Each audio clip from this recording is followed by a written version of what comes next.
Энэ өдрийн мэндийг хүргэх шиг хүнд үзэгчтэй энэ бол TVR-ийн үйл явдлын ярилцлага эхлэхэд бэлэн боллоо. Бид студидтэй Монгол Улсын их сургуулийн улс төр судлалын тэнхимийн багш доктор Бомдарыг урьж оролцуулаад байна. Бидний урилгыг хүлээн авч хүрэлцэн ирсэн танд баярлалаа. За тэгэхээр өнөөдөр улс төр судлаач хүнтэй уулзахыг явдаад өнөөгийн улс төрийн нөхцөл байдлыг ер нь хэрхэн харж дүгнэж байна. За тэгэхээр бол яг өнөөдөр нийгэмд өрнөж байгаа засаглалын хувьд тийм ээ. За авилгал хэл ахуйтай холбоотой асуудал мөн одоо хэрэгжилтийн асуудал гэж маш олон тулгымцсан асуудлын өрнөж л та. Тэгэхээр яг судлаачдын сарах юм бол хамгийн одоос магадгүй сонирхолтой үйл рүү орж иж байна гэж хэлж болно. Судлаачдын хувьд бол их олон одоо судалгааны их сурвалжууд их гарч иж байна гэсэн. За Монгол улсын хувьд энэ одоо бас ямар байдал руу аваачих вэ гэх тийм ээ. Тэгэхээр яг энэ эрүүл зүйл рүү явах гэж байна уу эсвэл эрүүл бус зүйл рүү явах гэж байна гэдгийг бас ялгаж салгаж харж байна уу гэх тийм ээ. Тэгэхээр яг өнөөдрийн энэ дөнгөж эхэлж байгаа тийм ээ нэгсэндээ эсвэл орой дөнгөж үдчихэж байгаа үед зөв чиглүүлж авах юм бол магадгүй бид нар бас амжилттай цаашаа хэрэгжих тийм ээ арчлал өөрөө амжилттай цаашаа тогтворж тэр зөвлөл явах боломжтой. Тэгэхээр хамгийн эзэгтэй үе дээр л ирж байгаа гэж хэлж байна. Тэр өнөөдөр бодоод улс төр бас нэлээд их ганхалттай байна шүү дээ. Засгийг огцруулах уу, улсын хурлыг тараах уу гэдэг. Тэр өнөөдөр Монгол улсад улсын хурлыг юм уу засгийн газрын айл нэгийг нь огцруулаад тараагаад ингэснээр ер нь ямар нэгэн ач холбогдол байна уу? Эсвэл сөрөг зүйл нь юу байна? За тийм. Тэгэхээр улсын хурлыг бол тараах асуудал бол ерөнхийдөө хичээн зүгээс бол тавигдсан байгаа тийм ээ. Тэгэхээр хоёр нь бол ихийнхаа хүрээнд бол бас тийм асуудлыг бол тавьж болно. Гэхдээ одоо хэрэгжилт бол бас өөр парламент өөрөө шийдэх учраас тийм ээ. 3-2 нь дэмжиж гэнэ үгүй юу гэдэг асуудал гарч ирэх учраас. За тэгэхээр өнөөдөр 65 гишүүн судалтай байгаа үед парламентыг тарах хүсэлт бол тавихгүй байх гэж бодож байна тийм ээ. За тэгэхээр харин эсрэгээрээ засгийн газрын асуудал явж магадгүй. Тэгэхээр засгийн газар өөрөө хэр хүчтэй байна. Бүлэг өөрөө хэр дэмжиж байна гэдэг асуудлаас шийдэгдэнэ. Яг л 65 л авчирс тийм ээ. Тэгэхээр зэрэг яг одоо бол Монгол ардын нам доторх бас эрх мэдэл, нөлөөлөл тийм ээ, фракцийн гэдэг олон асуудлууд бол хоорондоо одоо үл ойлголцоод гарч иж байгаа учраас нийгэмд одоо ийм байдал үүсэж байна л да. Тэгэхээр зэрэг бид нар яг анхааралтай харах нь тэгэхээр ерөнхий сайдын одоо хэлээд байгаа ерөнхий сайдын явуулах гэдэг үйл ажиллагаа нь үнэхээр бодиттой юу?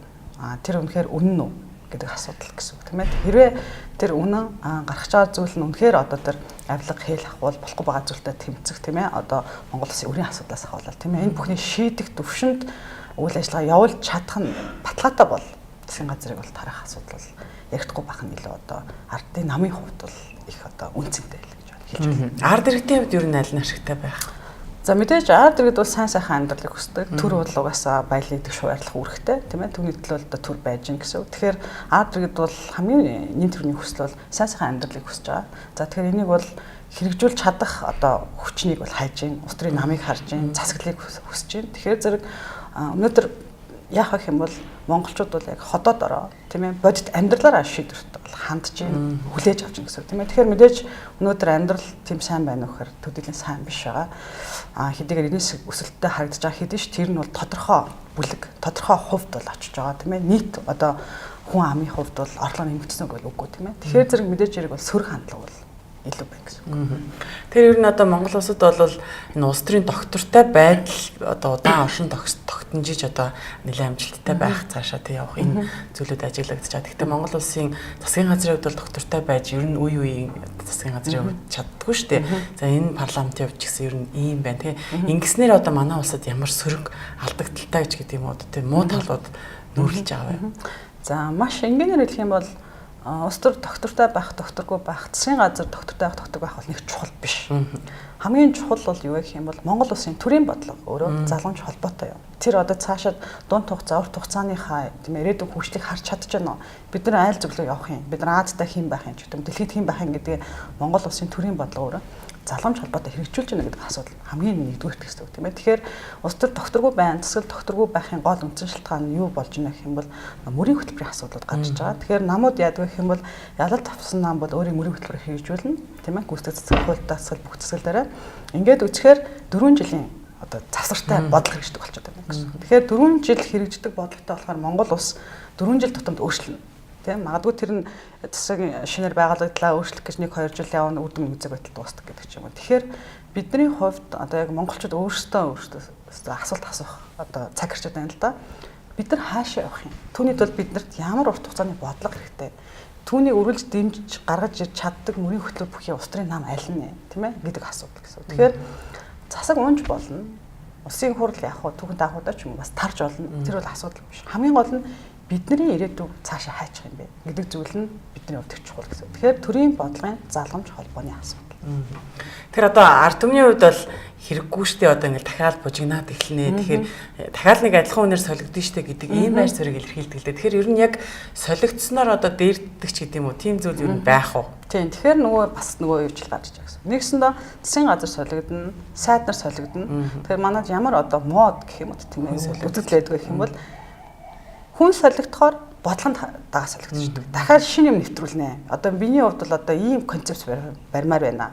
Энийг тулд одоо ямар төсөл хөтөлбөр хэрэгжүүлэх гэж гэдэг юм. Ингээд өөр зүйл рүү яваад эхэлдэг гэсэн. Үнэн дээр урдлынхаа сайн зүйлийг аваад болохгүй бага зүйл нь орхиод тэрийг сайжруулах дахиад нэмэхээр юу байна гэдэг ч юм уу. Ийм зүйлийг огт хийдэггүй. Тэгэхээр нэгсэндээ нөгөө монголчууд чинь тамийн тоогоны үлрээр ярьдэн шүү дээ. Би нэгэ татаж ургаадаг гэдэг. Яг тэр үл яг үргэлжилдэг гэсэн. Хэрвээ засгийн газар солигдсон ч гэсэндээ урдлынхаа хийжсэн сайхан зүйлийг аваад яваад өргөжлүүлээд дээр нь нэмэлтээр сайн зүйл хийгээд явж чадах юм бол тэр нь яах нь бидэрт бол ашигтай. Гэтэл өнөөдөр бол улс төрчд бол өөрийнхөө өнгийг үлдээх гэдэг гэсэн. Тэгэхээр энэ бол улс төрийн өв гэдэг асуудал яригддаг л да. Тэгэхээр улс төрийн өв бол 4 жил хийж тогтохгүй. Энэ бол асар удаан хугацаанд тогтдог зүйл. Тэр хүний одоо үлдээсэн маш том соёл гэсэн үг тийм ээ. Гэтэл манад бол одоо тийм буруу жишг, буруу улс төрийн соёл тогтцсон гэсэн. Тэр өнөөдөр жижиг дунд үйлдвэрлэлийг хөгжүүлэх сантай холбоотой гişүүдтэй холбоотой энэ асуудлууд бол нэлээдгүй яригдчих шүү дээ. Нийгмийн гол сэдэв болчиход байна. Тэгэхээр энэ одоо улс төрийн хүрээнд яг энэ одоо зүйлийнхаа өмнөөс хариуцлага хүлээх ёстой юу? Одоо гадны улс орнууд бол авилгатай холбогдсон төрийн өндөр албан тушаалтнууд бол шууд л одоо хариуцлага хүлээгээ явдаг. Тэгэхээр Монголд яг ийм хариуцлага бол одоо хүлээгдэж байгаа юм их цөөхөн харагдаж байна шүү дээ. Тэгэхээр яаж хариуцлага хүлээх ёстой энэ хүмүүс? Тийм. Тэгэхээр авилгын индекс гэхээс илүү авилгалын төсөөлийн индекс гэдэг зүйлийг бид нар авч үздэг тийм ээ. Яагаад гэх юм бол яг бодит ингээ амьдрал дээр хэдэн хүн авилгаагаад хичнээн хүн одоо гэмтэрэгт холбогдсон ч гэдэг юм уу тийм ээ. Хариуцлага тооцсон гэдэг кейс нь өөрөө их цөөхөн байдаг учраас одоо авилгалын төсөөлийн индекс гэдэг зүйлийг бол хийдэг гэсэн үг тийм ээ. Trans Enterprise International олуулсан байгууллага шүү дээ. Тэгэхээр зэрэг юу гэх юм бол нэгсэндээ жижиг дунд үйлдвэрлэлийн бизнес тэр одоо нэлээдгүй одоо ус төрч гэдэг ч юм уу одоо эрх баригч нар ингээд одоо оролцолтой гэд үзэхээр энэ өөр хариуцлага тооцох эрхцэн үндэслэл нь ямар вэ гэдэг асуудал гарч ирнэ гэсэн. Тэгэхээр эрхцэн үндэслэл нь өөрөө их сул.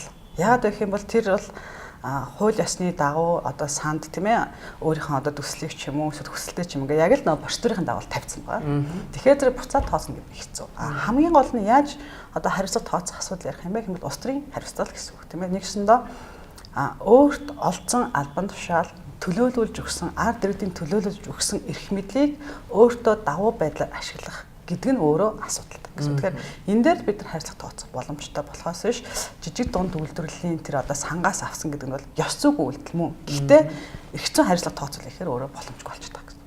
Тэр энэ хүмүүс хөө улс төрийн хариуцлага хүлээгээл одоо ямар байдیں۔ Тэр хариуцлага хүлээгээл явна гэсэн үг байна тийм үү? Тийм. Тэгэхээр энэ бол хууль эрх зүйн хувьд бол их асуудалтай. Тэгэхээр энийг эрх зүйчдийг сайн хэлэх байх л та. Яг бол тэд нар л бус төрийн дагуул хийнэ тийм ээ. Тэгэхээр тэр бол их хүндрэлтэй. Хамгийн гол нь их олноороо за тэгээд ижил төстэй мөнгөнд үнэтэй тийм ээ байдлаар аавна гэдэг нь өөрөө зохион байгуулалтаа гэдэг одоо бас хэлбэрийг гаргаж ирж байгаа. Тэгэхээр зэрэг яалтчгүй бол одоо засгийн газар тийм ээ одоо төр эрх барьж байгаа улс төрийн нам өөрөө энэ дотор дүнэлтэх ёстой. Хэрвээ одоо улс төрийн хариуцлага тооцоолж чадахгүй, ёс зүйн асуудлаар хариуцлага хүлээж чадахгүй бол бас мэдээж улс төрийн нам бол засгийн эрхийн төлөөлөл үргэлж явж байдаг. Тэгэхээр энэ байдал бас аюултай болоод ирнэ л гэж ойлгож байна. Тэгэхээр одоо Монгол улсад ер нь яг энэ улс төрийн хариуцлага хүлээх, улс төрийн соёл гэдэг зүйл ямар төвшөнд явж байгаа вэ? Та одоо улс төр судлаачны хувьд. Мэдээж сайн биш. Ягаад вэ гэх юм бол өнөөдөр хүртэл улс төрийн ёс зүйн асуудал, хариуцлагын асуудал яригддаг хэдий ч гэсэн өөрсөндөө авах арга хэмжээний талаар тэд нар бол дөрвтэй хууль эрх баригч нар бол одоо тийм ээ хууль тогтоогч нар бол гаргаж ирч чаддаггүй.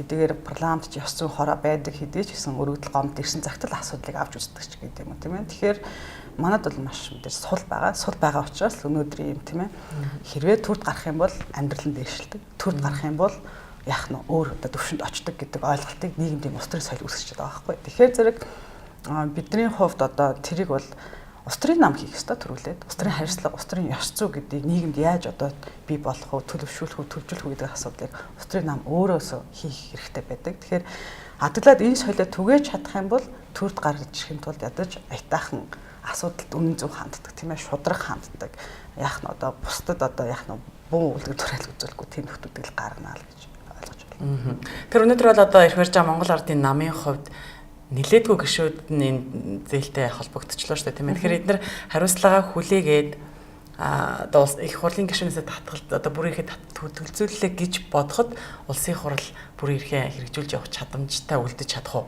Өнөөдрийн байдлаар 10 хэд орчим гишүүд гэж ярьж байна тийм ээ. Тэгэхээр зэрэг яг энэ түрүүний хэлсэн одоо юу гэдэг улсын хурлын гишүүнээс одоо тийм ээ татгалзах төтгөлцүүлэх гэдэг асуудал бол өөрөө ямар нэгэн байдлаар одоо хууль бус үйл ажиллагаа хийсэн тийм ээ одоо албан тушаалынхаа эсрэг үйл ажиллагаа хийсэн гэдэг угаасаа залтууд байгаа шүү дээ. Тэгэхээр тэр төвшөнд бол бас хэцүү хүрэхэд хэцүү. Тэгэхээр зэрэг яхах юм бол яг л улс төрийн хариуцлага ёс зүйн асуудал. Адаглаад ядаж одоо уучлахгүй чаддаг тийм ээ. Магадгүй бас дараагийн сонгуульд бас яаж оролцохгүй байх вэ гэдэг ч юм уу. Гэх мэтчлэн одоо алхмуудаас эхлэх хэрэгтэй. Тэгээд яг хуу бас хоёр сайд огцорлоо. Энэ бас тодорхой хэмжээнд улс төрийн хариуцлага хүлээд юм байна. Хүлээх ёстой байдаг юм байна. Нийгэм шахтан юм байна. Бид нэр одоо үргэлж одоо өмнөхшгөө явж болдгүй юм байна гэдэг бас тохиол ирсэн байна л да. Тэгэхээр нийгэм бол яачихсан. Ханчихсан. Хангалттай худлаа ярьж байна. Хангалттай одоо бид нар цаасан болгоо өмсөж байна. Одоо бодит амьдрал бид нар бол тууштай байна гэдэг үгдэл рүү явж байгаа учраас улс төрийн хариуцлага ямар ч гэсэн тогтдог боллоо. Тэгэхээр ер нь Монгол улс цаашдаа ямар улс төрийн тогтолцоогоор явах ёстой юм те? Одоо өнөөдөр эрхлэгчийн засаглалтай болох ёстой ч гэдэг юм уу? Эсвэл дээд доод танхимтай байх ёстой гэл маш олон юм шүүмжлүүд явж байгаа. Үндсэн хуульд ч гэсэн өөрчлөлт оруулах зүйлүүд яригдаж байна. Тэгэхээр та энэ дээр ямар байр суурьтай байдаг вэ? Тийм. Тэгэхээр бол миний хувьд бол одоо парламентын засаглалыг илүү үздэг гэсэн тийм ээ. Тэгэхээр зэрэг гүйцэтгэх засаглал өөрөө хүчтэй байх тийм ээ. Бид нар орчин үеийн парламентын одоо тэр яг хэлбэрлөө бид нар өөрсдөө ч ороогүй явж байгаа. Тэгэхээр орчин үеийн парламентын хэлбэр нь өөрөө ямар байх ёстой юм? Тэнд хяналт тэнцэл яаж хийгдэх ёстой гэдэг зүйлийг бол яах нь одоо яг зүй зохистой оруулж ирэх ёстой. Тэгээд мэдээж үндсэн хуулийн өөрчлөлт ярьж байгаа ерөнхийлөгчийн засаглалтай болмоор байна гэдэг ч юм уу одоо болоод илүү биднэрт аятайхан байна гэдэг ч юм уу. Иймэрхүү зүйлүүд бол угаасаа нөгөө засаглал өөрөө болохгүй байгаа тийм ээ. 4 жил тутамд ингээд өөр бодлого, өөр улам нэмэгдээд ч гэдэм үү ингээд асуудал өөрөө хүндрээд байгаа учраас л арт юм одоо дараагийн алхам юу вэ гэж харж байгаа гэсэн тийм ээ. Тэгэхээр засаглал өөрөө зөв хяналт тэнцлээ зөв хийж явах тэр механизм болон одоо эрэг шургуудаа өнөөдөр бий болгож чадахгүй л да. Тэгэхээр тэрийг хийсэн цагт бид нар яхаа зөв засаглал руу явна гэсэн. Тэгэхээр энэ нь бол ерөнхийлөгчтэй ч байна уу, парламенттай ч байна уу гэдэгтээ бас одоо асуудал чухал биш ээ гэж үзэх юм бол ер нь ямар ах хэвээр гэх юм бол Монгол улсын үндэсний эрх ашиг юунд орно шүү дээ. Тийм ээ? Гэдэг зүйл байхгүй. Бидний одоо аюулгүй байдлын үндэс юу юм гэдэг чинь. Тэгэхээр энэ асуудал руу орох учраас бас энэ үндсэн хуулийн нэмэлт өөрчлөлт юм уу эсвэл одоо шинжилсэн найруулга юм уу сайн мэддэхгүй байгаа. Яагаад гэвэл бүгд ингээд дарчаад байдаг. Орон даяар нийтийн санал асуулга явуулдаг ч гэдэг юм тийм ээ. Тэгэхээр чин зэрэг бид нар бол одоо итгэхгүй байхгүй. Аль нь ч байсан одоо их эрсдэлтэй. За дээрэс нь үндсэн хууль өөрөө яаж өөрчлөгдөх гэдэг нь бас эрсдэлтэй болчиход байгаа учраас одоо тэр нь зөвөө гэдэг зүйл бол бүх хүмүүс хэлж чадахгүй. Гэхдээ одоо миний одоо хувь судаачийн хувьд бол ямар ч гэсэн одоо орчин үеийн парламент ямар ах хэвээр гэдэг зүйл рүү явах хэрэгтэй л гэж харж байгаа. Тэр одоо яг өнөөдрийн нөөцөд нөхцөл байдлаас одоо Монгол Ардын нам ямар одоо зүйлийг ашиглавал ямар байр суурийг илэрхийлвэл өөрсөндөө арай боломжтой ингэж шийдэж чадвал ямар шийдвэрт хүрвэл таны хувьд гэж бодож. Тэгэхээр нөгөө нэг анх одоо амлалт өгж гарч ирсэн, мөрийн хөтөлбөр тусгасан. За тэгэл угаасаа засгийн газрын чиг үүргэн те өөрийнх нь одоо юу байгаа штэ бодлогод ийм зүйлийг хийнэ гэж одоо ерөнхий сайд юу биднэрт амласан те парламенттай. Тэгэхээр зэрэг мэдээж нийгэм бол юу хийж байгаа юм бол орж ирж байгаа орлого тийм ээ уул уурхаач юу ч вэ. Тэрийг ядаж дэш хуваадаг болооч хитгэн хувь нь битгий хүртээч бүгдээрээ сайн сайхан амьдрамаар байна гэдэг зүйлийг харж байгаа байхгүй. Тэгэхээр шин зэрэг тэрийг биелүүлэхийн тулд одоо нөгөө нэг 60 тэрбумын асуудал тийм ээ тэгэл одоо жижигхэн үйлдвэрлэлийн сангийн асуудал цаашдаа төрийн эрх гараад ирэхээр ард түмнөөс ирэх тийм ээ 4 жил одоо ингэ төлөөлүүлж авчаад тэрийг одоо яах нь буцааж биелүүлж чадахгүй байх юм бол ямар асуудалд хүрдэм бэ гэдэг тэр ёс зүйг тогтоох тийм ээ одоо зүү тогтлыг нь одоо ядаж суурийн тавих гэдэг энэ бүх зүйлийг харж байгаа байхгүй. Тэгэхээр энийг амжилттай хийж чадах нь гэсэн л. Тэгэхээр их хурлын дараагаа Монгол Улсын ерөнхийлөгч гэсэн ерөн тогтолцоогоо бид нэр өөрчлөх шаардлагатай болчихжээ тийм энэ одоо өнгөрсөн 20 хэдэн жилийн хугацаанд бидний энэ явсан тогтолцоо ер нь буруу байсан байна гэдэг ийм зүйлүүдийг одоо хэлээд байгаа шүү дээ. Тэгэхээр цаашдаа ер нь энэ ямар тогтолцоогоор явах хэрэгтэй юм бэ Монгол улсын? Тэгэхээр нөгөө хяналт тэнцлийн асуудал байхгүй гэсэн үг байхгүй. Нэгсэндээ гүйцэтгэх засаглал, хууль засаглал хоёр хамт болчиход байдаг. Энийг хэн хянах юм гэхээр манайх одоо 2000 оны дор тусан 7 өөрчлөлт гэж ярьдаг тийм бид үндсэн хуулийн. Тэгэхээр нөгөө ерөнхийлөгч эрх мэдлийг тодорхой хэмжээнд ингээд нэмэгдүүлэл яваад ирсэн гэсэн үг. Яагаад гэвэл парламентыг хэн манах юм бэ гэдэг асуудал гарч иж байгаа гэсэн үг тийм ээ. Тэгэхээр парламентыг одоо орчин парламентт улсууд бол ямар гэдэг юм бэ гэх юм бол хоёр танхимтай харилцан бинаа хянах тэр одоо бүтцтэй тийм байдаг гэсэн үг. Тэгэхээр манайх бол ерөнхийдөө нэг парламентын танхимтай учраас нөгөө засгийн газар улсыг хоёр чинь өөрөө нэг тоон дотор орчод байгаа. Тэгэхээр энэ гурван засаглалч одоо яаж харилцан бинаа хянах юм бэ гэдэг нь өнөөдөр хүртэл огт хийгдэж чадахгүй. Магадгүй тэр байдал нь бас өөрсөнд нь их давуу байдлыг үүсгэдэг тийм ээ. Тийм учраас зэрэг яг ингээл яваад байна л да. Тэгэхээр ядчил хоёр танхимтай байх асуудал тийм ээ.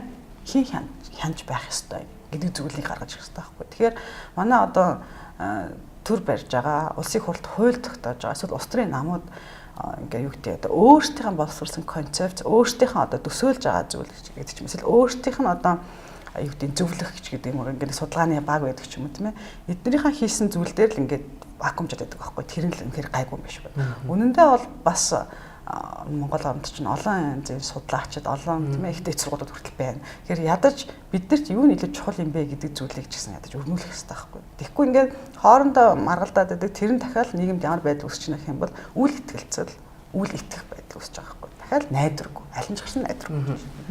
Харин тэгэхээр одоо ингээд 2020 оны сонгуульд ч гэдэг юм уу ер нь дараа дараагийн сонгуульд Монгол ардын нам арчсан нам аль нь ч гарсан ялгаагүй одоо 3 дахь хүчнийг сонгоё ч гэдэг юм уу. Ийм зүйлүүд ард иргэдийн дунд их байна л да. Тэгэхээр яг бас ингэснээрээ хэр үр дүнтэй зүйл болох юм гэдэг ч юм асууж тийм ээ. Манайх угаасаа 28 жилийн турш одоо өнөөдөр хүртэл 7 сонгуул бид нар тууллаа тийм ээ. Тэгэхээр зэрэг бид нар хөвчлэн мажистараар явсан. За холимог сонгуулийг 12 онд л оруулж ирсэн. Тэгэхээр бид нар энэ бол бас төр барьсан хүмүүсийн өөрсдөө буруу. Улс төрийн намыг өөрсдөө хөгжүүлж чадаагүй. Улс төрийн намын систем өөрөө ямар байх ёстой юм. Сонгуулийн системтэй шууд уялддаг. Тэгэхээр зэрэг бас өөрсдөө буруу байхгүй. Өнөөдөр хоёр нам хооронд хоёр намыг одоо нийгэм хүлээж авахгүй тийшээ хандлан тийм одоо сонгуулийн системээ явуулаад өөр одоо олон намын систем хөгжүүлэх боломжийг гаргаж ирэх нь нэгсдээ өөрсдөө буруу гэсэн үг тийм ээ. Тэгэхээр зэрэг ер нь бол 3 дахь хүчнийг бол хүсэн одоо хүн болгон хүсэж байна гэхээс илүүтэйгээр хүсэн хүсээгүй гарч ирэх хэрэгтэй гэсэн. Тэгж ядаж 2 өрсөлдснөөс 3 4 өрсөлдөж арай жоох эрүүл юм гарч ирнэ тийм ээ. Тэгэхээр зэрэг хамгийн гол нь энэ орон зайг нь ашиглаад буруу тоглолт хийх нам биш тийм ээ. Үнэхээр идэж уухгүй юм уу? Үнэхээр их мэдлээ буруу ашиглахгүй юм уу? Үнэхээр их орныхоо төлөө зүтгэж чаддсан юм уу? Үнэхээр тийм концепттай юм уу? Үзэл баримталтай юм уу? Үнэхээр одоо орчин үед юу хийж байгаа гэдэг зүйлийг мэдэж чаддаг тийм эсвэл одоо судалж гаргаж ирж чадж байгаа тийм улс төрийн хүч нүү гэдэг. Их олон асуултууд хариулж чадахгүй институт байж ижил бас 20 онд яах нь санал авна. Тэгэхгүй бол бид нар чинь монголчууд чинь нэг соёл чинь хүний нохой гэдгээс өөрийн нохой. Тийм ээ. За хөөх юм. За яг нэг удаа алдаад гэдэг ч юм гээд. Бас тэр соёл өнөөдөр хүртэл бас гүнзгий байгаа. Тийм шинэ хүн улс төрд орж ирээд дахиад идэж явах байлгүй гэсэн бүр юм итгэл одоо нөгөө улс төрийн ард иргэдийн маань энэ улс төрд итгэх итгэл гэж юм ер нь баг болчиход байгаа юм шиг санагдаад байна л та. Тэгэхээр нэгсэндээ нийгэм өөрөө улс төрийн одоо боловсролын хувьд иргэний боловсролын хувьд бас асар дороотцсон. Тийм ээ энэ бол бодит амьдрал. Яагаад гэх юм бол манайхан бол мэдээлэлд бол хандахдаа одоо дамжиж ирсэн мэдээлэлд итгэдэг. Хоорондоо ярьсан ахан дүүс, нутрахаг байдал гэдэг ч юм уу тийм ээ хин нэгэн итгэл даах хүний ярьсан ярианд итгэдэг. Энэ мэдээлэл үнэхээр үнэн үү бодиттой юу гэдэг хязгаарч өөрөө сонирхож хардггүй. Тэгээд тэр нь бас гол буруудаа хэвлэл мэдээлэл өөрөө итгэл даахуйц мэдээллийг өгөхгүй. Тэгээд итгэл даахуйц мэдээлэл өгөхгүй байна гэх юм бол бид нар тэгвэл төрийн байгууллагаас ил тод мэдээлэл бүрэн авч чаддаггүй гэдэг. Ингээд тэгэхээр өөрөө энэ бид нар юмыг 100% хийж чадахгүй байна л гэсэн үг байхгүй юу? Тийм ээ. Мэдээлэл бид нар 100% өгч чадахгүй байна. Тийм нэгсэндээ нийгмийн одоо соён гэгэрүүлэх үйл ажиллагаанд ганцхан хэвлэл мэдээлэл биш. Энийн нийгмийн байгууллагууд, улс төрийн наам гэдэг бүгд оролцох хэрэгтэй. Тэгэхээр энэ бүхнийг хийж чадахгүй байгаа хүмүүс чинь амт амцын ярианд итгэн дараа нь яах вэ гэх юм бол нөгөөтгөнд төөрөлтөн за магадгүй хин нэгнээс зөвлөгөө авахаар одоо овгийн ахлагч нь за тийшэл яг гэх юм бол дагдаг тийм ээ. Гэтэ бас гэрэл бол байгаа. Харьцан өөр үеийнхэн бас ирж байна гэж харагдаж байна. Тэр өнөөдрийн энэ одоо болж байгаа үйл явдлууд ч гэсэн иргэдийг бол маш их бухимдуулж байна шүү дээ. Яг бид нарт эрдгүү зээлүүдийг энэ хүмүүс аваад те ингээд завширсан байгаа юм бэ гэж яриад байгаа хгүй. Энэ бол одоо хууль зөрчсөн үйлдэлтэй хулгайштай гэдэг байгаа тийм. Тийм яг тэр одоо мэдээлэл дээр давуу байдал үүсгэсэн. Дээрээс нь жижиг дунд одоо бизнес эрхэлдэг биш. Том компаниудтай гээд ингээд одоо ядаж хэм маягийн үтсэн гэсэн өөр байгаа байхгүй. Тэгэхээр энэгээр бол үнэхээр болохгүй. Гэтэл тэр өгсөн процедур нь одоо саналаа өгдөг, төслөө өгдөг, шалгаж үздэг, хамаадаг ингээд бүх юм нь үзэхээр зэрэг тэр нь бол эрхцэн хувьд зөрчилгүй байх гэж бодож байгаа. Яг л тийзэж тийм хийхгүй тийм ээ. Тэгэхээр зэрэг энэ нэгсэнд бол түрүүний хэлдэг. Нөгөө улс төрийн ёс зүйн асуудал мэдээлэлд ойр байгаа давуу байдлаа ашигласан гэдэг л тэр зөрчил рүү орчиж байна л гэсэн. Гэтэ ер нь бол одоо улсын хурлын гишүүн хүн авсан гэдэг нь асуудал байхгүй тий. Аваад юун зарцуулсан буцааж төлж гин үү гэдэг бол өнөөдрийг асуудал гэж бол би харахгүй. Тийм хамгийн гол нь тэр нь улс төрийн хувьд нэгжлийн ёс зүй байна уугүй юу гэдэг асуудал гарч иж байгаа. Тэгэхээр энэ бол их том одоо юу болж сургамж болж байна. Яг л болохгүй. Үнэхээр бид нэр одоо хиний төлөө орж ирсэн. Ард иргэдийн төлөө, улсын төлөө орж ирсэн. Түүний төлөө ажиллах ёстой юм байна. Үүний дараагийн багдгүй бас өөрийгөө улс төр сойж байгаа, сонирхдаг хүмүүс бол бас эрүүлэр зөв юм ёстой юм байна гэдэг бас тийм дохио олж гэж байгаа. Учираас бас их сайхан үзэгдэл. Гэхдээ энэ бол мэдээж нам доторх асуудлаас бий болж гарч ирж байгаа тийм ээ. Тэгэхээр зэрэг нөгөө талаараас хэрвээ тийм асуудал байхгүй байсан бол бид нараас мэдэхгүй байх байсан чинь мэдэхгүй өнгөрөх байсан байна шүү дээ. Тэгээ жижиг дунд бол зөвхөн ихэл жижигхэн байхгүй. Гэтэл төрд огт ажилдаггүй, бизнес огт хийдэггүй, төрд насаараа ажилласан ч гэдэг юм уу. Одоо Панамын тийм мэдээлэл төрөл гарсан шүү дээ тийм ээ. Нэгсэнд офшор банк центр гэл. Эдгээр чинь ингээд цаашаа гүнзгий маш бол. Одоо бол бид нар бол жарахаал харж байна. Цаашаа одоо тул акул нь юу аа гэх тийм ээ. Тэгэхээр хамгийн гол нь энэ одоо урсгал өөрөө зогсохгүй ингээд явж байгаа нь өөрөө бас их таатай. Яг бол манай монголчууд чинь сайн л бол 2 сар л асуудлыг ярина. За бүр ихтэй бол 7 хоног. Юу одоо богино дол тийм ээ. Тэгэхээр шин зэрэг энэ бол их жоох удаа явж байгаа нүрээ бас нийгэм бас эрүүл амьдралыг хүсэж байна. Эрүүл шудраг нийгмийг хүсэж байна гэдэг нь л тохио гэсэн. За баярлалаа. Тэгээд бидний ярилцах цагийн түрээд өндөрлөлөө. Өнөөдөр студид маань Монгол Улсын их сургуулийн улс төр судлалын тэнхимийн багш доктор Бом дээр оролцлоо. Танд баярлалаа. За баярлалаа. Бидний ярилцлагыг хүлээн авч үзсэн эрхэм үзэгч та бүхэндээ баярлалаа.